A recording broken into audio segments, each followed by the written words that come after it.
మంచిదండి. ప్రత్యేకమైన సమయంలో దేవుని యొక్క పరిశుద్ధ గ్రంథంలో నుంచి దేవుని వాక్యాన్ని దినము ధ్యానించుకుందాం.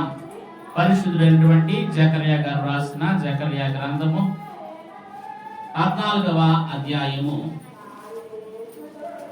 జకర్యా గ్రంథము 14వ అధ్యాయము 16-17 వచనాలు చదువుకుందాం. మరియు యెరూషలేము మీదకి వచ్చిన అన్య జనులలో శేషించిన వారందరూ సైన్యములకు అధిపతియగు యెహోవాయను రాజునకు మ్రొక్కుటకును పర్ణశాల పండుగకు ఆచరించుటకును ఏటేటా వత్తురు. లోకమందుండు కుటుంబములలో సైన్యములకు అధిపతియగు యెహోవాయను రాజునకు మ్రొక్కుటకై యెరూషలేమునకు రాని వారందరి మీద వర్షము కురవకుండును. చిన్న ప్రార్థన చేసుకుందాం. మహాపరిశుద్ధుడైన తండ్రి, మీకు వందనాలు అయ్యా. నీ వాక్యం వినగోరుచుండగా ఈ వాక్యంలో గల సత్యములు మాకు నేర్పించుము. నన్ను సంపూర్ణంగా మీ ఆత్మవశంలోనికి తీసుకొని మీరే నాతో మాతో మాట్లాడమని, ఈ వాక్యంలో ఉన్న ప్రభ శక్తి మేమందరము కూడా అయ్యా ఇదిగో గ్రహించినట్లుగా మా మనస్సులను మా హృదయం నీ తట్టుకు నీ వాక్యము తట్టుకు తిప్పమని మా మంచి బోధకుడైన యేసు నామములో అడుగుచున్నాము తండ్రి, ఆమేన్. ఈ ప్రత్యేకమైన ఆరాధన కార్యక్రమం లేఖించిన ఎల్లరకు ప్రభువైన యేసుక్రీస్తు వారి నామమున కృపయు సమాధానం ఎల్లరకు తోడైయును గాక, ఆమేన్. ప్రభునందు ప్రియమైన దేవుని పిల్లలారా, దేవుడైన యెహోవా పాత నిబంధన ప్రజలైనటువంటి ఇశ్రాయేలుకు దేవుడు 7 పండుగలను అనుగ్రహించారు. ఎన్ని పండుగలమ్మా? 7 పండుగలను దేవుడు వారికి అనుగ్రహించిన వారై ఉన్నారు.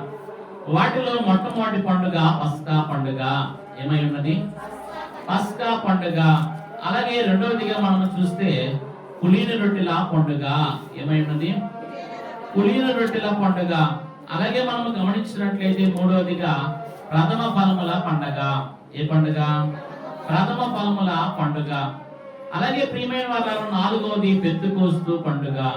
ఏమై ఉన్నది? పెంతెకోస్తు పండుగ. అలాగే మనం చూసినట్లయితే ఇంకా మరి ప్రాయశ్చిత్తార్థ పండుగ. అలాగే ఆరోదిగా బోరల పండుగ. ఏడవదిగా మనం చూసినట్లయితే పర్ణశాల పండుగ. ఈ విషయాలన్నీ కూడా లేవియ కాండము 23వ అధ్యాయం మీరు చదువుకున్నట్లయితే ఈ అధ్యాయంలో ఈ 7 పండుగలను దేవుడు జ్ఞాపకం చేస్తూ ఉన్నారు. నేను వాటి జోలికి వెళ్ళట్లేదు, మీరు కావాలని చదువుకోండి. 23వ అధ్యాయం లేవి కాండం. ప్రియమైన వాళ్ళారా, ఈ 7వ పండుగ పర్ణశాల పండుగ. ఏ పండుగ ఉన్నది? పర్ణశాల పండుగ. ఇది నిత్యరాజ్య పాలనకు సాదృశ్యంగా ఉన్నది. కాబట్టి ప్రియమైన వాళ్ళారా, ఈ పండుగే బైబిల్ మిషన్ మహోత్సవములకు సాదృశ్యముగా ఉన్నది. బైబిల్ మిషన్ మహోత్సవములు మనం చూసినట్లయితే ప్రియమైన వాళ్ళారా, దేవుడు బైబిల్ మిషన్ తన స్వహస్తాలతో గాలిలో బంగారు అక్షరాలతో రాసి చూపించిన వారు దేవుడే. ఈ బైబిల్ మిషన్ రాసిన వారు దేవుడే. బైబిల్ మిషన్ స్థాపించిన వారు దేవుడే. బైబిల్ మిషన్ బయలుపరిచిన వారు దేవుడే. కాబట్టి బైబిల్ మిషన్ మహోత్సవములు కూడా దేవుడు జరిగించమన్నారు దైవసేవకులతో. కాబట్టి ఈ దినము మనము ఈ పర్ణశాల పండుగకు సాదృశ్యముగా ఉన్న ఈ బైబిల్ మిషన్ మహోత్సవముల గురించి కొన్ని విషయాలు దినము ధ్యానించుకుందాం. ఒక మాట చెప్పాలంటే, పెండ్లి కుమారుడైన ప్రభుని సింహాసనం మీద కూర్చోబెట్టి పెండ్లి కుమార్తె అయినటువంటి వధువు సంఘమే చేసే సభే ఈ పర్ణశాల పండుగ లేదా బైబిల్ మిషన్ మహోత్సవముల పండుగ. ఎవరు కూర్చుంటారు? సింహాసనం మీద ప్రభు ఆశీనులై ఉంటారు. మరి పనంతా ఎవరు జరిగిస్తారు? పెండ్లి కుమార్తె సంఘము పనంతటిని కూడా పూనుకొని చక్కపరుస్తుంది. అందుకనే రేపు 1000 ఏళ్ల కాలంలో అంట పెత్తనం అంతా పెండ్లి కుమార్తెదే అన్నారు దైవజనులు. కనుక ఎక్కడికైనా వెళ్ళి పనులు చక్కబెట్టుకునే సామర్థ్యాన్ని దేవుడు ఈ వధువు సంఘానికి ఇస్తాడు. అందుకనంట ఎక్కడ ఎవరు చనిపోయినా తప్పున వెళ్ళంట వారికి ప్రార్థన చేసి లేపే శక్తి పెండ్లి కుమార్తె సంఘానికి దేవుడు ఇస్తారు. అందుకని దైవజనులు రాస్తారు, ఏ జంతునైనాను యేసు నామము చెప్పి ఎగురాగొట్టెదవాని తెలుసునా, భూజనులు సావంగపోయి జీవము ద్వారా కోసి బ్రతికించెదవో తెలుసునా, కోసి బ్రతికించెదవో తెలుసునా,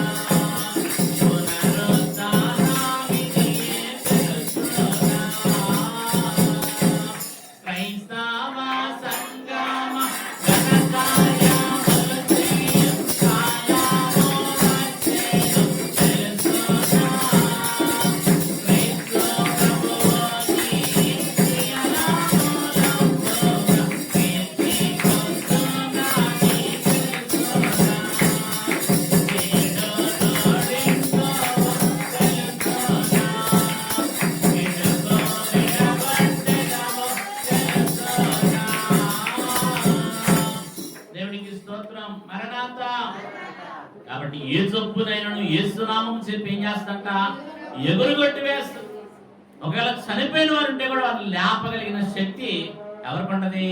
ఈ పెండ్లి కుమార్తె సంఘానికి ఉంటది. మరి మన ప్రభువారు లేపారు లేదా? యాయిరు కుమార్తె చనిపోయిన చిన్నదాన్ని తల్లితాకు మీ చిన్నదానా లెమ్మనగానే ఆ బిడ్డ లేచింది. కనుక పెండ్లి కుమారుడు ఎట్టి మహిమతో ఉంటాడో పెండ్లి కుమార్తె సంఘము కూడా అదే మహిమతో ఉండే మరి చేసే పండుగే పర్ణశాల పండుగ లేదా నిత్యరాజ్య పాలన. కాబట్టి ఈ బైబిల్ మిషన్ మహోత్సవాలు కూడా పర్ణశాల పండుగ సాదృశ్యంగా దేవుడు మనకు అనుగ్రహించారు. ఇక్కడ కూడా 3 దినాలు మనము మన ఇల్లు వాకిలన్నీ విడిచిపెట్టేసేసి అక్కడ మరి హాయిగా మహోత్సవంలో 3 దినాలు కూర్చుంటూ వాక్యాహారము, అలాగే ఆహారము, శరీరాహారము 3 దినాలు కూడా ప్రశాంతంగా గుడారాల్లో అలాగ ఆయన చూస్తూ గడపటమే. అందుకని ఇశ్రాయేలు అంట ఈ పర్ణశాల పండుగని ఏర్పాటు చేసుకొని మరి అలాగూ వారు గుడారాలు కడతారంట. ఏం చేస్తారంటమ్మా? గుంజు వృక్షములతో ఖర్జూరపు మట్టలతో మరి గుడారాలు ఏర్పాటు చేసుకుని ఆ గుడారాల్లోనే వారు 7 దినాలు పర్ణశాల పండుగను చేసేవారంట. అప్పుడు పిల్లలు అడిగేవారంట, అమ్మా మనకి మంచి మంచి ఇల్లు ఉన్నాయి కదా, ఏసీ గదులు ఉన్నాయి కదా, మంచి మంచి వస్తువులు ఉన్నాయి కదా, అవన్నీ విడిచిపెట్టి ఇక్కడికి వచ్చి ఈ పర్ణశాలలో పట్టుకొని ఇందులో ఉండటం ఎందుకు అని అడుగుతారంట పిల్లలు. ఏమడుగుతారంట? ఇందులో ఎందుకు ఉంటున్నాం మనం అంటే అప్పుడు చెప్పమంటున్నాడు దేవుడు, మీరు పూర్వం ఐగుప్తులు ఎలా ఉన్నారు? బానిసలుగా ఉన్నారు. ఐగుప్తులు ఎలా ఉన్నారమ్మా? బానిసలుగా ఉన్నారు 430 సంవత్సరాలు. దేవుడు ఆ బానిసత్వం నుంచి విడిపించి వాగ్దాన దేశమైనటువంటి పాలు తేళ్లు ప్రవహించు కనాను దేశములకు దేవుడు మనల్ని నడిపించాడమ్మా. ఇదిగో కనాను దేశములో దేవుడు మనకి మంచి మంచి భవంతులు కట్టని ఇల్లిచ్చాడు, త్రవ్వని బావుల్ని ఇచ్చాడు, నాటని ద్రాక్ష తోటలను ఇచ్చాడు. 7 జనాంగాలను ఇక్కడి నుంచి వెళ్ళగొట్టి దేవుడు ఈ ప్రాంతాన్ని, ఈ వాగ్దాన దేశాన్ని మనకి ఇచ్చారమ్మా. కాబట్టి దేవుడు చేసిన ఈ కార్యాన్ని మనం మర్చిపోకుండా ప్రతి ఏట కూడా ఏం చేయాలా? దేవుడిని మనం ఏం చేయాలి? స్మరించుకోవాలి. దేవుడు మనకు చేసిన ఉపకారములను బట్టి మనం ఏం చేయాలని స్తుతించాలమ్మా. అందుకే ఇలా చేస్తున్నామని చెప్పి పిల్లలకి చెప్పాలంట. ఏం చేయాలంట? పిల్లలకి చెప్పాలి. అందుకే నేటి దినాల్లో చాలా మంది తల్లిదండ్రులు బిడ్డలకి కష్టం తెలియకుండా పెంచుతారు. నేను అంటాను ఇది తప్పు అంట. ఒకవేళ మీ బిడ్డలు మీకు ప్రేమే కాదనట్ల, వారికి కష్టం తెలియకుండా పెంచితే రేపొద్దున వారు ఇదిగో విలువ తెలియదు, డబ్బు విలువ తెలియదు, మీ విలువ తెలియదు, కష్టం విలువ తెలియదు. రేపొద్దున వారు పాడైపోయిన తర్వాత అయ్యో నా బిడ్డను ఎంత బాగా పెంచాను, వీడి మాట వినట్లేదే, ఇప్పుడు వీడు తిరగబడుతున్నాడని చెప్పి బాధపడటం వల్ల అలా చేసింది ఎవరో చెప్పాలి? మనమే. కానీ వారికి కష్టం తెలిసిందనుకో, మరి ఎలా కష్టపడాలో, ఎలా జాగ్రత్త పడాలో, ఎలా బ్రతకాలో వారికి నువ్వు నేర్పించినట్టు. వారికి ఏ కష్టం తెలియకుండా వారు అడిగినంత నువ్వు ఇచ్చేస్తా ఉన్నావు, వారికి ఇష్టం వచ్చినంత నువ్వు ఇస్తున్నావు. రేపొద్దు నీకపోతే నీ పేక పట్టుకుంటాడు. నిజంగా నేను చెప్పేది. ఆస్తులు బాగా సమకూర్చిచ్చారనుకో, అబ్బా మా అమ్మ నాయన అంత మంచి వాళ్ళు అంటారు. అదే నువ్వు ఏమి ఇవ్వలేదు అనుకో, ఏమంటారు? ఏమోనండి కనిపడేశారు నన్ను, ఇలా విడిచిపెట్టేశారు నన్ను, నాకేమీ లేదు, ఇల్లు లేదు, వాకి లేదు చేశారు మా అమ్మ నాయన తిడతారు. లేరా ఇటువంటి వారు? చెప్పండి. కాబట్టి మరి కష్టం తెలిసినట్టు పెంచండి, మరి చేతనైన పని చేయించండి. అంతేగాని బద్ధకంగా మరి అలాగ పెంచడం అది సబబు కాదు. కానీ ఇశ్రాయేలు కంట దేవుడు 21 తరాలు నేర్పించేవారంట వాళ్ళ పిల్లలకి. అంటే 21 తరాల నుంచి దేవుడు వారికి చేసిన మేలులు, దేవుడు వంశావళులు వారికి నేర్పించేవారు పిల్లలకి. అందుకనే ద్వితీయోపదేశకాండ గ్రంథము 6వ అధ్యాయాన్ని మీరు చూసినట్లయితే 5వ వచనం నుంచి చదువుకుందాం.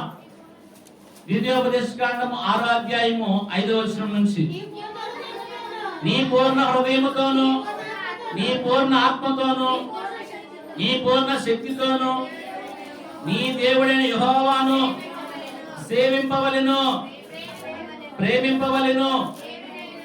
నేను నీకు ఆజ్ఞాపించు ఈ మాటలు నీ హృదయంలో ఉండవలెను. నీవు నీ కుమారులకు వాటిని అభ్యసింపజేసి నీ ఇంట కూర్చుంటున్నప్పుడు, త్రోవలు నడుచున్నప్పుడు, పట్టుకొన్నప్పుడు, లేచున్నప్పుడును వాటిని గురించి మాట్లాడవలెను. సూచనగా వాటిని నీ చేతికి కట్టుకొనవలెను. మా దేవుడు ఏమంటున్నాడు? మీ పిల్లల సుఖంగా పెంచమన్నాడా? నీ పిల్లలకి దేవుని ఆజ్ఞలు నేర్పించు, వాటిని అభ్యసింపచేయి. వాళ్ళు కూర్చునేటప్పుడు, నుంచునేటప్పుడు, నడిచేటప్పుడు, పడుకునేటప్పుడు వాటి గురించి నువ్వు మాట్లాడు. వారు చక్కగా మాటలన్నీ హృదయం ఏం చేయాలంట? భద్రపరుచుకోవాలి, దాచుకోవాలి. అందుకని ఈ మాటలన్నీ వారి హృదయంలో ఉన్నాయనుకోండి, వారు తొలగిపోతారా? నీ బాల్య దినములైన నీ సృష్టికర్తను స్మరణకు తెచ్చుకొనుము, బాలుడు నడవలసిన త్రోవలు వాడికి నేర్పించుము. వాడు పెద్దవాడైనప్పుడు, ముసలివాడైనప్పుడు ఆ త్రోవ నుంచి ఏమవడం? తొలగిపోడు. కాబట్టి నేర్పిస్తున్నారా? వాకింగ్ గురించి మీ బిడ్డలతో మాట్లాడుతున్నారా? ఈరోజు చర్చిలో వాకింగ్ చెప్పారు నాన్న, ఇదిగో ఇలా చెప్పారు, నువ్వు వారితో చెప్తున్నావా? వారిని సరి చేస్తున్నావా? చక్కగా భోజనం పెట్టి కడుపు నిండా పో నాన్న, ఆడుకోపో, కావాల్సిన కొనుక్కో నాన్న, ఒక 100 రూపాయలు జోబులు ఎవడు పంపిస్తాం. చాలా విచారం. బిడ్డలు ఏం చేయాలా? కష్టం అని తెలిసినటువంటి పెంచాలి వారు. అప్పుడు రేపు ఉపయోగపడతారు, దేవునికి ఉపయోగపడతారు, సంఘానికి ఉపయోగపడతారు, సమాజానికి ఉపయోగపడతారు, తల్లిదండ్రులుగా మీకు ఉపయోగపడతారు. కాబట్టి కష్టపడకుండా, పౌలు గారు అంటారు, సంఘంలో కష్టపడకుండా భోజనం చేసేవారు అంటే వారిని హెచ్చరించు, జిద్దమన్నారు, సోమరుగా ఉండద్దు అన్నారు. కష్టపడి ఏం చేయాలంట? ఆహారం తినవలేను. దేవుడు చెప్పాడు లేదు ఆదాముతో, ఆదాము అనేది చెమట వచ్చి నీ ఆహారమును సంపాదించుకుందువు, చెప్పాడా లేదా? కాబట్టి ప్రియమైన దేవుడి పిల్లలారా, కాబట్టి ఇశ్రాయేలు ఎందుకు పర్ణశాల కట్టారని అడుగుతారంట పిల్లలు. అప్పుడు ఈ విషయాలన్నీ వారికి చెప్పాలపై మీరని చెప్పి దేవుడు వారిని హెచ్చరించాడు. కాబట్టి సంవత్సరానికి ఒకసారి 7 దినాలు వారు ఏం చేస్తారు? ఆ గుడారాల్లోనే నివసిస్తారు, అక్కడే ఉంటారు, అక్కడే దేవుడిచ్చిన పంటను తింటూ హాయిగా దేవుడిని స్తుతిస్తూ ఉంటారు. కాబట్టి దేవుడు చేసిన ఉపకారం వాళ్ళు మరిచిపోక అలాగే ఏం చేస్తున్నారు? స్తుతిస్తూ ఉన్నారు. అలాగే బైబిల్ మిషన్ మహోత్సవాలు కూడా గత ఏడాదంతా దేవుడు మనల్ని కాచి కాపాడాడు. మన కుటుంబాలను కానీ, మన పొలములు కానీ, మన పంటలు కానీ, మన పశువులు కానీ, మన దుగ్గుడెద్దులు కానీ, మందలు కానీ, మరి మన వ్యాపారములు కానీ, ఉద్యోగములు కానీ, అన్నిటిని రెక్కల కష్టములు కానీ దేవుడు దీవించాడు, కాపాడాడు. గత సంవత్సరం నుంచి ఈ సంవత్సరం వరకు మనం క్షేమంగా ఉన్నాం. అందుని బట్టి మనం కూడా ఏం చేయాలా? మహోత్సవంలో ఆ పందిరిలో కూర్చొని దేవుడిని ఏం చేయాలా? స్తుతించవలసిన వారమై ఉన్నాము. కాబట్టి అలా స్తుతించడం కొరకే ఈ పర్ణశాల పండుగ. కాబట్టి బైబిల్ మిషన్ మహోత్సవమునకు మనం కూడా మరి దైవజనులు 3 మాటలు చెప్పారు. ఒకటి వాక్కు మహోత్సవము, ఏంటిదంట? వాక్కు మహోత్సవము. రెండవది వాక్య మహోత్సవము. మూడవది వివాహ మహోత్సవం. ఈ 3 విషయాల గురించి దినము ధ్యానించుకుందాం. ఒకటేంటి? వాక్కు మహోత్సవము, రెండవది వాక్య మహోత్సవము, మూడవది వివాహ మహోత్సవము. కాబట్టి ప్రియమైన వాళ్ళారా, మహోత్సవం అనగా అత్యంత గొప్పగా, మరి ఆనందదాయకముగా, మరి వైభవంగా జరిగే ఉత్సవమే మహోత్సవము. కాబట్టి మహా అంటేనే గొప్పగా. అందుకనే దేవదూతలైన వారు ఏం చెప్పారు? సువర్తమానము, ఇదిగో ప్రజలందరికీ కలుగబోవు మహా సంతోషం. అంటే ఇది చాలా గొప్ప సంతోషం, మామూలు సంతోషం కాదు, కానీ మహా గొప్ప సంతోషమైన సువర్తమానం మీకు. కాబట్టి దేవుడి వార్త గొప్పగా ఉంటాం. ఈ సభ ఎవరిది? దేవుడిది. కాబట్టి ఈ సభ కూడా మహోత్సవం అనగా గొప్ప పండుగ ఇది. కనుక ఈ పండుగలో మనం కూడా ఏం చేయాలా? ఏకీభవించాలి. ఒకటి వాక్కు 1938 సంవత్సరం జనవరి నెల 31వ తారీఖున దేవుడు పట్టపగలు 3 గంటలకు దైవజనులు దేవదాసయ్య గారికి బైబిల్ మిషన్ రాసి చూపించారు. ఆ దినము సోమవార దినం కనుక ప్రియమైన వాళ్ళరా, దేవుడు బంగారు పక్షములతో దైవజనులు దేవదాసయ్య గారికి వాక్కును అందించారు. ఏ వాక్కు? బైబిల్ మిషన్ అనే వాక్కు. కాబట్టి ఈ వాక్కును అందుకున్న దైవజనులు దేవదాసయ్య గారు నాట నుంచి బైబిల్ మిషన్ పనిని ప్రారంభించి ప్రతి ఏటేటా ఏం చేసేవారండి? ఈ సభలని నిర్వహించేవారు. అప్పటి కాలంలో రాజమండ్రిలో నిర్వహించారు. ఆ తదుపరి కాలంలో తర్వాత గుంటూరు బేతేల్ హౌస్కి నడిపించబడ్డారు. కనుక ఆ బేతేల గృహం వరండాలో కొన్ని సంవత్సరాలు జరిగింది. ఆ తర్వాత రామయ్య హై స్కూల్లో జరిగింది. ఆ తర్వాత క్రీస్తు దేవాలయం దగ్గర జరిగింది. తర్వాత మరి హైమావతి టెక్స్టైల్స్ దగ్గర జరిగినాయి. ఆ తర్వాత నంబూరు దగ్గర జరిగినాయి.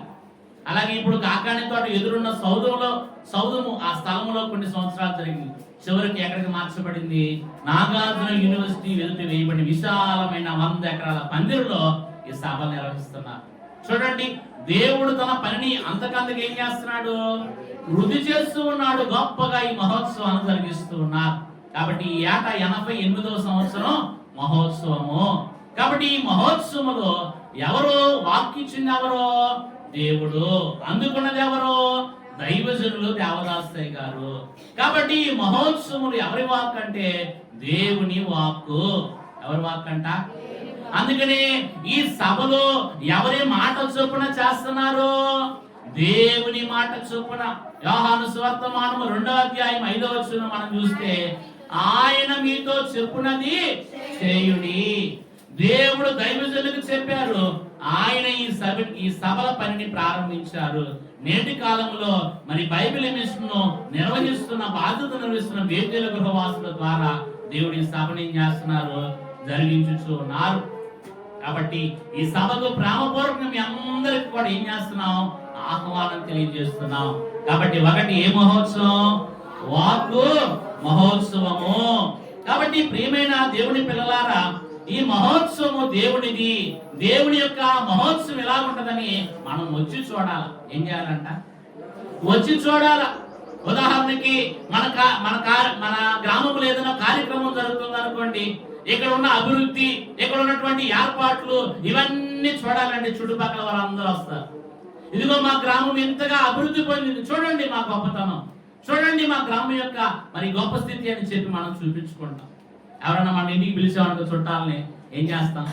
ఇదిగో కొత్తగా కట్టాము ఇల్లు, చూడండి ఇంట్లో మరి ఉన్న వస్తువులన్నీ చూపిస్తాం, మన స్థితి అంతా వారికి కనపరుస్తాం. ఏమవునా కాదా? అలాగే ప్రియమైన వాళ్ళారా, ఈ మహోత్సవాలకు రావడాన్ని బట్టి మహోత్సవం యొక్క వైభవం ఏంటో, ఆ గొప్పతనం ఏంటో, ఈ కార్యము దేవుడు చేసేదా మనుషులు చేసేదా, ఇంత గొప్ప కార్యక్రమం ఇక్కడ జరుగుతుంది. ఇంచుమించు 20 టన్నుల బియ్యం ఉడుకుతుంది. ఈ సభలకి నేను చెప్పేది తక్కువే. ఎన్ని టన్నులు అండి? 20 టన్నుల బియ్యం ఉడుకుతుంది. తక్కువే, ఇంకా ఎక్కువే ఉడుకుతుంది. కనుక ఈ 3 రోజుల్లో విస్తారంగా వచ్చిన వారందరికీ కూడా మరి బస ఏర్పాట్లు దేవుడు చేస్తూ ఉన్నారు. కాబట్టి ఈ సభ ఎవరిది? మనుషులైతే దీన్ని చేయలేరు. కొన్ని సందర్భాల్లో మనుషులు బలహీన పడిపోవచ్చు, మనుషుల మరి శక్తి అయిపోవచ్చు. కానీ ఎవరు జరిగిస్తారు? దేవుడు. అందుకని దైవజనులు పాడుకున్నారు, బస ఏర్పాటులో మా ప్రభువే చేయున్, ఇంకా బస ఏర్పాటులో మా ప్రభువే చేయున్, బస దిగిన స్థలమందు మా ప్రభువే నివసించున్, మా ప్రభువే నివసించున్, నన్ను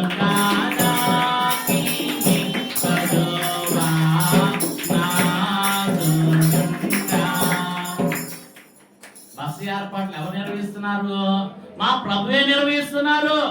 కాబట్టి ఇక మనకేంటి కొదువా? కాబట్టి దైవజనుడు దేవుని వాక్కును అందుకున్నాడు. దైవజనులు ప్రారంభించారు ఈ పనిని. ఎప్పటికీ కొనసాగుతుంది. ఇది మనుషుల సంకల్పము కాదు. ఎవరి సంకల్పం? దేవుని సంకల్పమే బైబిల్ మిషన్ మహోత్సవం. కాబట్టి ఈ వాక్కును అందుకున్న దైవజనులు 3 మాటలు చెప్పారు. ఒకటి, సామర్థ్యం కలిగి మనం పనిచేయాలంట. ఈ పని సభల పని ఏం చేయాలంట? మన శక్తి వంచన లేకుండా ఈ పని చేయాలి. రెండవది, మరి సంయుక్తం ఐక్యత కలిగి పని చేయాలంట. 133వ కీర్తన 1వ వచనం ఉంటుంది, సహోదరుడు ఐక్యత కలిగి నివసించుట ఎంత మేలు, ఎంత మనోహరం. కాబట్టి ఐక్యత కలిగి సభలు మనం ఏం చేయాలా, పని చేయాలి. నీ శక్తి వంచన లేకుండా ఈ సభల కొరకు నీవు గుప్పిలు విప్పాలి. సభ దేవునిదే, కానీ భూలోకంలో అనేక మంది లక్షల మందికి మనము మరి ఆహారం వడ్డిస్తూ ఉన్నాం. కాబట్టి ఈ పనిలో మనం కూడా ఏమవ్వాలా, పాలి భాగస్థలం అవ్వాలి. ఉదాహరణకి మరి ప్రభు కొండ ప్రసంగములో 3 దినాలు ప్రభు మాట వింటూ వారు మైమరిచిపోయారు. ప్రభు వారిని అలాగే పంపించడం ఇష్టం లేదు. ఒకవేళ మార్గంలో నెరసిల్లిపోతారేమని చెప్పి వారికి ఆహారం పెట్టమన్నారు. శిష్యులు అన్నారు, ఎంతమందికి ఆహారం పెట్టడానికి ఇది ఎక్కడ కుదురుతుందయ్యా, ఇది అరణ్యం కదా, ఇక్కడ ఏం దొరుకుతాయి అని అన్నారు. అప్పుడు ప్రభు అన్నారు, తిరుడుకు మీ వద్ద ఏమైనా ఉన్నదా అనగానే ఒక బాలుడు 5 రొట్టెలు 2 చిన్న చేపలు ఏం చేశాడు, నా యొక్క ఉందయ్యా యేసయ్య అని చెప్పి యేసయ్య చేతుల్లో పెట్టేశాడు. ఏం చేశారమ్మా, యేసయ్య చేతుల్లో పెట్టగానే యేసయ్య మరి తండ్రికి కృతజ్ఞతాస్తులు చెల్లించి విరిచి ఇప్పుడు పంచి పెట్టమన్నారు. పంచిపెట్టగా 5,000 మంది పురుషులు భుజించారు. ఎంతమంది? 5,000 మంది భుజించారు. ఇంకా 12 గంపలు ఎత్తారు. అంటే 12 గంపలు మిగిలి. చూడండి, దేవుని కార్యం ఇలా ఉంటది. కనుక ఏమీ లేదు, 5 రొట్టెలు చిన్న చేపల బాలుడు దోశలతో ఇచ్చారు దేవుడికి. ఎలా ఇచ్చారమ్మా? దోశలతో ఇచ్చారు.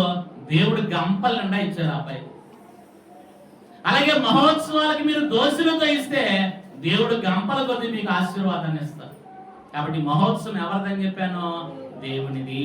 కాబట్టి దేవునికి ఇచ్చి బాకీ పడిన వారు ఎవరో లేదు, దేవునికి ఇచ్చి పేదవారైన వారు ఎవరో లేదు. కాబట్టి దేవుని హస్తము గొప్ప హస్తం. కాబట్టి ఆయన హస్తాలు నన్ను దోషులతో ఇచ్చాడు ఈ బాలుడు. మిగిలిన 12 గంపలు ఎవరికి? చాలా మంది అంటారు శిష్యులకే అంటారు. శిష్యులకి అది ఇచ్చింది ఎవరో? ఈ బాలుడే. 12 గంపలు ఎవరయ్యే? బహుశా బాలుడు మోసుకెళ్ళలేడు. కానీ కాబట్టి ఇంకా నేను అంటాను, ఈ 5 రొట్టెలు చిన్న చేపలు ఇచ్చిన బాలుడు ఈ గంపల మీద ఆశపడతాడా? ఇంకా ఎవరైనా ఉంటే పంచిపెట్టండి అయ్యా అని అంటే దాతృత్వం కలిగిన బాలుడు. చూడండి, చిన్న వయసులోనే ఎంత దాతృత్వం. ఇప్పుడు అడగండి ఎవరినన్నా, వాళ్ళు ఏదైనా తెచ్చుకున్నారు కరే నాకు కూడా పెట్టమన్నాడు, నాకు ఏమంటా చెయ్యి వెనకలాగుతాయి. కనుక బాల్యం నుంచి చిన్నపిల్లలకి మనం ఏం చేయాలా? నేర్పించాలి. దానం చేయటం నేర్పించాలి. అందుకనే సండే స్కూల్లోని ఇవన్నీ నేర్చుకుంటారు. ప్రియమైన దేవుని పిల్లలారా, ఇచ్చే గుణం కలిగి ఉండాలి. ఏంటంట పౌలు గారు అంటారు, పుచ్చుకున్నట కంటే ఇచ్చుట ఎంతో. మరి అంతమంది ఉన్నారు అక్కడ. ఈ బాలుడికి మనసు ఉంది. ఒకవేళ పోస్తే నేను అంటాను, ఒకవేళ తెచ్చుకున్న వాళ్ళు ఆహారం ఉంటారా ఉండరా? ఏమ్మా, ఆ ప్రసంగం కొండ దగ్గర ప్రసంగం 3 దినాలు ఉన్నారు. 3 దినాలకి ఎవరొకరు ఏడు తెచ్చుకుంటారు లేదా? ప్రయాణం అంటే మీరు ఏం తెచ్చుకోకుండా ఉంటారా? మరి అందరూ అనలేదు. కానీ ఈ బాలుడు ముందుకు వచ్చి ప్రభుకి ఇచ్చాడు. ప్రభు హస్తాల్లో పెట్టాడు. దేవుడు దీవించాడు. కాబట్టి మహోత్సవాలకి మనవంతుగా మనం కూడా ఏం చేయాలా? గుప్పిలు విప్పిస్తే, నువ్వు గుప్పిలు విప్పితే దేవుడు పరలోకం నింపుతాడు. ఏం చేస్తా అంట? పరలోకపు వాకిళ్ళు విప్పి పట్టసాలను దీవెనిస్తారు. దేవుడు ఏం చేస్తాడు? మిమ్మల్ని అలంకరిస్తారు. కాబట్టి వాక్కు మహోత్సవం ఏంటిదంట? వాక్కు ఎవరి వాక్కు? దేవుని వాక్కు. కాబట్టి ఒకటి, సామర్థ్యం కలిగి సభల కొరకు మనం ఏం చేయాలి? పని చేయాలి. మనం గుప్పిలు విప్పి ఇవ్వాలి. రెండోది, ఐక్యత కలిగి ఉండాలి. ఏం చేయాలంట?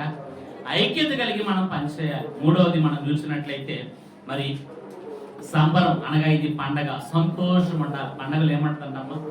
సంతోషం. ఆ మహోత్సవాల పండుగలో మనం ఏకీపించి సంబరం అంటే గొప్పగా సంతోషిస్తూ దేవుని ఏం చేయాలంటే స్తుతించాలి. రెండోది మనం చూసినట్లయితే వాక్య మహోత్సవము. ఏ మహోత్సవం అంట?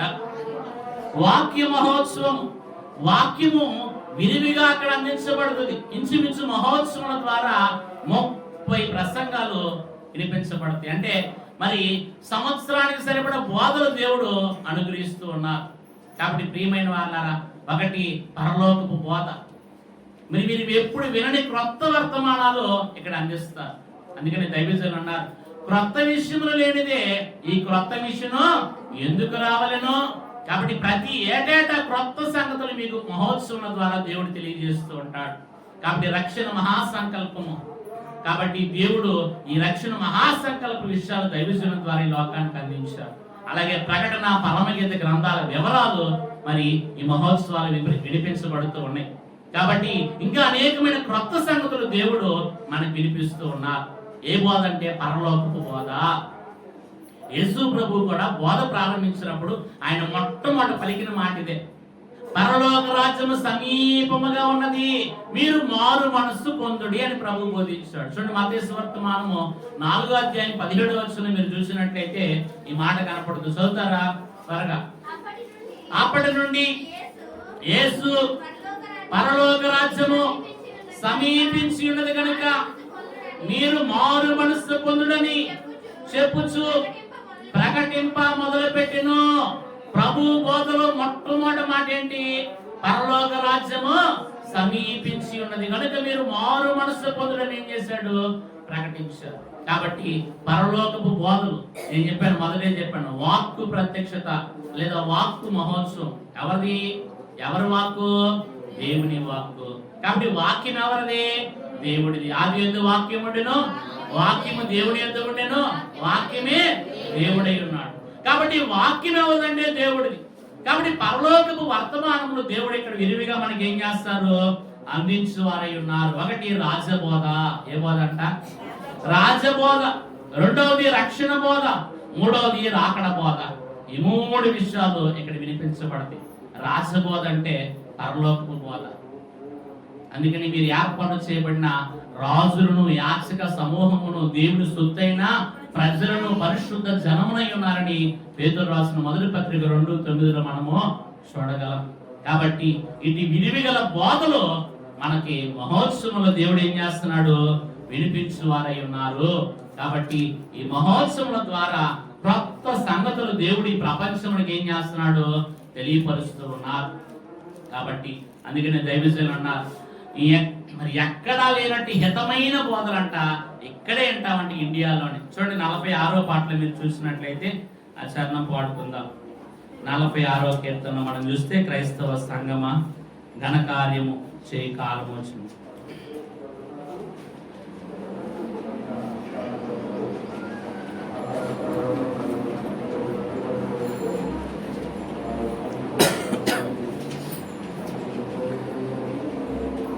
చూడండి, 17వ చరణం.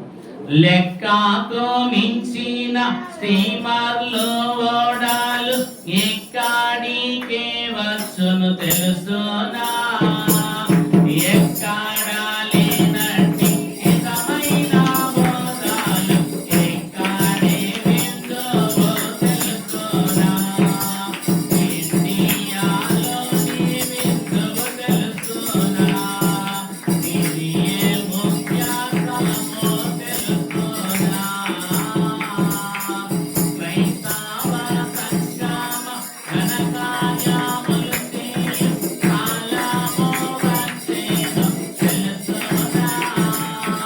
క్రీస్తు ప్రభువుని ప్రియనామముగా కీర్తి పొందునని తెలుసునా? కిరీటోడెంతో తెలుసునా? కిటుకు విడగొట్టెదవు తెలుసునా? కాబట్టి ఎక్కడా లేనటువంటి హితమైన బోధలు ఎక్కడంట? ఇక్కడే, ఇండియాలోనే. ఇదే ముఖ్య స్థలం అన్నారు దైవజనులు. ఇది తెలుసా? రక్షణ వార్త ఇంతకు ముందు ప్రపంచ దేశాల నుంచి మిషనరీల ద్వారా మన దేశానికి వచ్చింది. అవునా కాదా? వారు వచ్చి మొదట హాస్పిటల్స్, మరి స్కూల్స్, మరి బోర్డింగ్ స్కూల్స్ ఇవన్నీ ఏర్పాటు చేసి విద్యను అందించారు, ఉచిత వైద్యాన్ని అందించారు. తద్వారా దేవుని సువార్తను ప్రకటించారు. అంటే రక్షణ వార్త విదేశాల నుంచి మన దగ్గరకు వచ్చింది. రాకడ వార్త మాత్రం విదేశస్తులు కూడా వచ్చి ఎక్కడంటారు? ఇండియా నుంచే మరి అనేక దేశాలకు రాకడ వార్త దేవుడు విస్తరింపజేస్తూ ఉన్నాడు. అందుని బట్టి దేవునికే మహిమ కలుగును గాక. కాబట్టి ఒకటి ఏ మహోత్సవం? వాక్కు మహోత్సవం. రెండోది వాక్య మహోత్సవం. మీకు తెలుసా? వాక్యం ద్వారా ఎన్నో అద్భుతాలు దేవుడు చేస్తాడు. వాక్యం ద్వారానే స్వస్థత ఉంది. వాక్యం ద్వారానే మన నడవడికి సరిచేయబడుతుంది. వాక్యమే మన హృదయాన్ని మారుస్తుంది, సరిచేస్తుంది, పశ్చాత్తాపడేటట్టు చేస్తుంది. వాక్యమే అనేక మందిని ప్రభు తట్టుకు ఆకర్షిస్తుంది. వాక్యమే మనల్ని ఆత్మీయంగా బ్రతికించే వాక్యం. కాబట్టి వాక్యమే అన్ని రీతులుగా బలపరచబడేది. కాబట్టి వాక్యం ఎక్కువగా మనం ఏం చేయాలి? ఆస్వాదించాలి. చూడండి, లూదియా అనే దైవభక్తి పరురాలనే స్త్రీ మార్చబడింది ఏమంటానమ్మా? అపోస్తుల కార్యం 16వ అధ్యాయం చూస్తే లూదియాను దైవభక్తి పరురాలకు రెండును. ఆమె ఓదారంగు పొడి అమ్ముకుని మరి తుయితర పట్టణస్తురాలు. ఈ దినము ఆరాధన జరుగుననుకొని ఆమె విశ్రాంతి దినమున సముద్ర ప్రాంతంలో ఆరాధన జరుగుతుందని చెప్పి అక్కడికి వెళ్ళగానే పౌలు బోధిస్తూ ఉన్నాడంట. ఏం చేస్తున్నాడంట? పౌలు భక్తుడు ప్రసంగిస్తూ ఉన్నారు. పౌలు మాటలు ఏమో ఆమె లక్ష్యముచ్చగానే ఆమె హృదయము ప్రభు తెరిచాడు. ఏం చేశాడంటమ్మా? ఆమె హృదయాన్ని ప్రభు తెరిచాడు. ఆమె మారు మనస్సు పొందింది. అలాగే వెళ్ళి తన ఇంటి వారికి చెప్పి ఇంటి వారిని కూడా మార్చుకుంది. అందరు కుటుంబం అంతా కలిసి బాప్తిస్మం తీసుకున్నారు. దైవ సేవకులకి ఆతిథ్యం ఇచ్చిన కుటుంబంగా నిలిచింది. చూడండి, వాక్యాన్ని బట్టేగా హృదయం మారింది చెప్పాలి. అంటే వాక్యానికి అంత శక్తి ఉందో మీకు అర్థం అవ్వాలని చెప్తాను. వాక్యం తినకపోతే, వాక్యం భుజించకపోతే మన ఆత్మకు బలం ఉండదు. ఈరోజు ఆదివారం మరి మీరు శరీరీతిగా మరి శరీరం రోజు పనిచేసాం, 6 రోజులు కష్టపడి పనిచేసాం. ఈరోజు ఏదో ప్రత్యేకత ఉండాలని, శరీరానికి బలం కావాలని చెప్పి క్రొత్త ఆహారాలు మీరు తెచ్చుకుంటారు. దేనికోసం? శరీర బలం కోసం. మరి ఆత్మకు బలం ఉందా? శరీరానికి బలం అంటే శరీరానికే. మన ఆత్మకు బలం ఉందనుకో ఆత్మ ఉత్సాహంతో ఉంటుంది. దేవుని కార్యక్రమాలంటే చురుగ్గా పరిగెడుతుంది.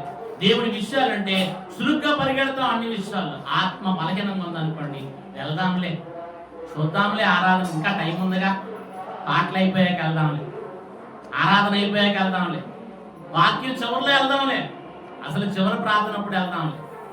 అదే వాక్యము ఆత్మ ఉద్యోగంగా ఉందనుకోండి, ఇక్కడ ప్రారంభ ప్రార్థన చేయకముందే ఎక్కడుంటా? ఆలయానికి వచ్చి ఉంటాం. ఆత్మీయతలో చురుగ్గా ఉన్నవారు ఎలాగుంటారు? చూడండి, కొంతమందిని పిలిస్తే 10 కాకలు కూడా ఎప్పుడో పలుకుతారు. కొంతమంది నోట్లో మాట నోట్లో ఉండగానే టక్కలు లేస్తారు, పని చేస్తారు. ఏమా? కాబట్టి చురుకుగా ఉంటే ఎలా ఉంటారో, బద్ధకంగా ఉంటే ఎలా ఉంటారో మీకు తెలుసు. కాబట్టి మనం ఎలా ఉండాలని దేవుడు కోరుకుంటున్నాడు. చురుకుగా ఉండుట గొప్ప భాగ్యము. రెక్కమ్మ చురుకైన స్త్రీ. ఎలియాజరుకు మాత్రమే కాదు, ఒంటిలకు కూడా నీళ్ళు చేరిపోసింది. ఎంత చురుకుదనం ఉంది. కాబట్టి మనం కూడా ఎలా ఉండాలి? చురుగ్గా ఉండాలంట. దైవికమైన కార్యక్రమాలు చురుగ్గా ఉండాలంటే మనము వాక్యాహారాన్ని చక్కగా భుజించాలి. అయ్యగారు అన్నారు, వాక్యాహారము తినని ఎడల బలమాత్మకు లాభించుటెట్లు. వాక్యాహారము తినని ఎడల బలమాత్మకు లాభించుటెట్లు. వాక్యాగ్రంథములోని దేవుని పలుకు వినక నడచుటెట్లు. ఏకాంత స్థలము కోరుమో, దేవుని ప్రార్థింప ఏకాంత స్థలము చేరుమో. దేవునికి స్తోత్రం, హల్లెలూయా. కాబట్టి వాక్యాహారం తినకపోతే మన ఆత్మకి ఏముండదో? బలం ఉండదు, ఉత్సవం ఉండదు, ఉత్సాహం ఉండదు. కాబట్టి రెండోది ఏం చెప్పాను? వాక్య మహోత్సవం. మూడవది వివాహ మహోత్సవము. ఏ మహోత్సవం అంట? వివాహము. వివాహ మహోత్సవంలో కూడా మనం చూసినట్లయితే ఒక మరి అమ్మాయికి నిశ్చితార్థం అయింది అనుకోండి, యవనస్తురాలకి. ఇక నిశ్చితార్థం అంటే ఏం చేస్తాం? ఏమో ఉంగరాలు మారుస్తారా, మార్చరా? ఎంగేజ్మెంట్ అప్పుడు ఏం చేస్తారు? ఉంగరాలు మార్చేస్తారు. ఇక ఈ అమ్మాయి ఆలోచన అంతా ఎవరి మీద ఉంటుంది? చెప్పాలి. ఇక ఆ వరుడి మీదే ధ్యాస ఉంటది. ఏ పని చేస్తున్నా, ఎక్కడ కూర్చున్నా, ఎక్కడున్నా కానీ ఆలోచన అంతా ఎవరి మీదకి వెళ్ళిపోద్ది? తాను చేసుకోబోయే వరుడి మీదకి వెళ్ళిపోద్ది ఆలోచన. ఎందుకంటే ఈయనతో నాకు నిశ్చితార్థం అయిపోయింది, ఆయనే నాకు మరి ఆయన నాకు జత కాబోయేవాడు, ఆయన నా బెనిమిటి లేకపోతే నా భర్తని, ఆయన గురించి ఆలోచన. అలాగే ప్రభు తన రక్తముతో సంపాదించిన ఈ సంఘము కూడా మరి ఎవరి మీద ఉండాలి ఆలోచన? ప్రభు బాప్తిస్మము ద్వారా నిన్ను నన్ను నిశ్చితార్థం చేసుకున్నారు. ప్రధానము చేయబడిన కన్యకలు మనందరం. ఎవరంటమ్మా? ఇంకా పెళ్లి కాదా? ఏమైంది? ప్రధానమైంది. ప్రధానమే ప్రభుత్వ నిబంధన. అందుకనే ప్రదానం చేసేటప్పుడు ఏం చెప్తాం మనం? బాప్తిస్మం ఇచ్చేటప్పుడు పాద్రి గారు ఏం చెప్పేశాడమ్మా? యేసు ప్రభువే నా సొంత రక్షకుడు, ఆయన తప్ప వేరొక దేవుడు లేడు, ఆయనే మరణించి పునరుద్ధానమై తిరిగి లేచిన దేవుడు. అలాగే ఆయనతో ఉండుటకు ఈ సంఘాన్ని మరి రేపు మధ్యాకాశములకు కొనిపోయే దేవుడు ఆయన తప్ప వేరొక రక్షకుడు లేడు అని చెప్పి మనం విశ్వసించి మరి నమ్మి మనం బాప్తిసం తీసుకోండి. అంటే ప్రభువుతో నిబంధన చేసుకుంటున్నాం, ప్రభు ద్వారా బాప్తిసం తీసుకుంటున్నాం. మనం బాప్తిసం పొందిన మనము ఎవరిని ధరించుకుంటున్నాం? ప్రభువునే మనం ధరించుకుంటున్నాం. కాబట్టి మనం ఎవరు వారు? అందుకని మనం వాడుకుంటాం, నేను నీ వాడాను యేసు, నీవును నా వాడావు, నీవు నీలో ఏకమాయే యేసు దాత్మ సాక్షాము, నా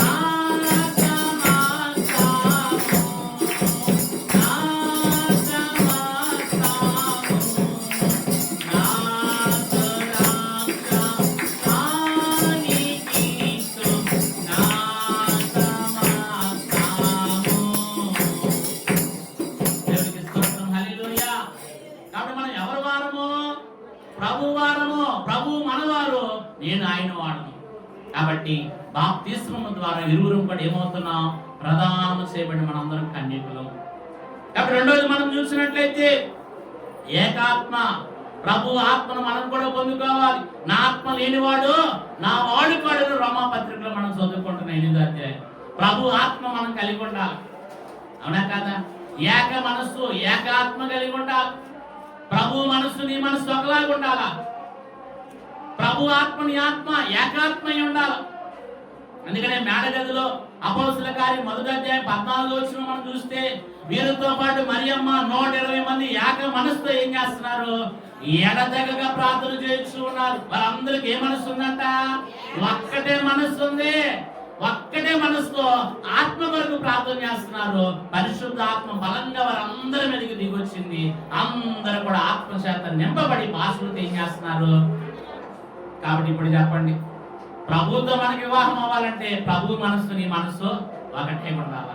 ప్రభు ఆత్మ నీ ఆత్మ ఏకాత్మగా ఉండాలా? ఇంకా మనం చూసినట్లయితే ఏక ఆరాధన ఏంటిదంట? ఒకటే ఆరాధన. కాబట్టి ప్రభువు మనము ఏకమయ్యే ఆరాధన. చూడండి, పరలోకంలో ఆరాధన పెళ్లి కుమార్తె ప్రభు ముఖం చూస్తూ ఆరాధన చేస్తాం. ఇక ఏమి గుర్తురావు. అక్కడ రాత్రి లేదంట, పగలు లేదంట, దేవాలయం తలుపులు అసలు వేసే ఉండవంట, ఎప్పుడు తీసే ఉంటాయి. కాబట్టి పరలోకంలో నిత్య ఆరాధన. ఏ ఆరాధన అంట? ఈ భూలోకంలో 1 గంటన్నర 2 గంటలు ఉంటుంది ఇక్కడ ఆరాధన, కానీ పరలోక ఆరాధన నిత్య ఆరాధన. ఆ ఆరాధనలోకి మనం రావాలంటే ప్రభువుతో మనకి మధ్యాకాశంలో ప్రభువుతో మనం కలుసుకోవాలి. అప్పుడే ప్రభు ఏక మనసు ఏకాత్మ కలిగి ఆయన్ని ఏకముగా ఆరాధించే పని. ఇక రెండో పని లేదు. చూడండి, ప్రకటన గ్రంథము 22వ అధ్యాయము 4-5 వచనాలు ఒకసారి చదువుకుందాం. ఆయన దాసులు ఆయనను సేవించుచు ఆయన ముఖ దర్శనము చేయుచుందురు. ఆయన నామము వారి నొసలయందు వారి నొసలయందుండును, రాత్రికి ఎన్నడును ఉండదు. దీపకాంతి సూర్యకాంతి వారికి అక్కరలేదు.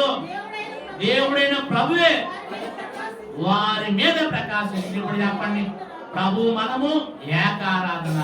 ఆయన ముఖం చూస్తూ మనం ఆయనతో ఆరాధిస్తూ ఆయన చూసి సంతోషించే భాగ్యమే, అంతకుమించి భాగ్యమే ఉంది.